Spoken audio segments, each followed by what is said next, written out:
sur notre première édition Expo, on avait pareil lancé ce concours de cosplay. On avait une scène beaucoup plus petite aussi, on a commencé, on débutait, donc il y avait une scène plus petite, elle n'accueillait pas de concert. Et il y a 3 personnes qui sont venues, qui ont absolument tout cassé. Et quand je veux dire tout, c'est qu'on a une photo littéralement où je suis sur scène, où il y a le moment où ils font tellement de bordel que la scène s'ouvre en deux et se débonte. Je les ai vus s'inscrire au concours, j'ai eu peur. On a pris des assurances, on a souscrit des trucs. C'est un peu débourrant, ouais. Alors, l'année dernière, ils étaient en orque.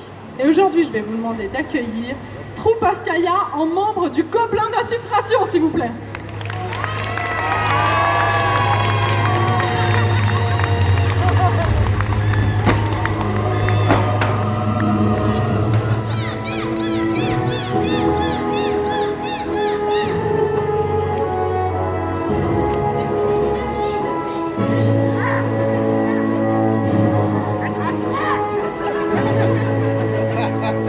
Cassie, je crois qu'ils sont en train de tout casser là, non? C'est ça? Ils font partie du GIGN, groupe d'infiltration gobelin néophyte. Qu'est-ce que c'est, un sacrifice?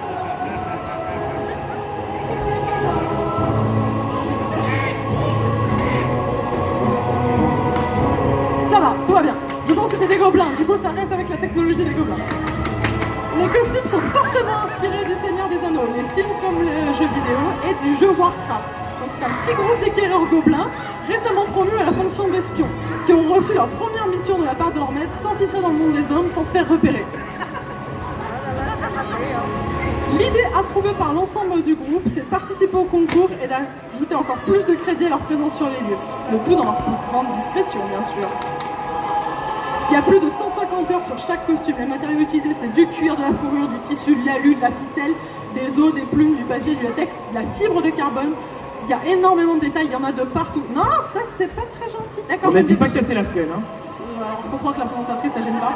Les costumes sont énormément basés sur les matos de récupération, des vêtements de mauvaise qualité très peu onéreux qui ont été totalement relookés. Donc c'est parti sur une base complète qui remodifie ce genre de choses. Les versions actuelles sont complètes, mais on peut pas encore il n'y a pas de version finale du costume.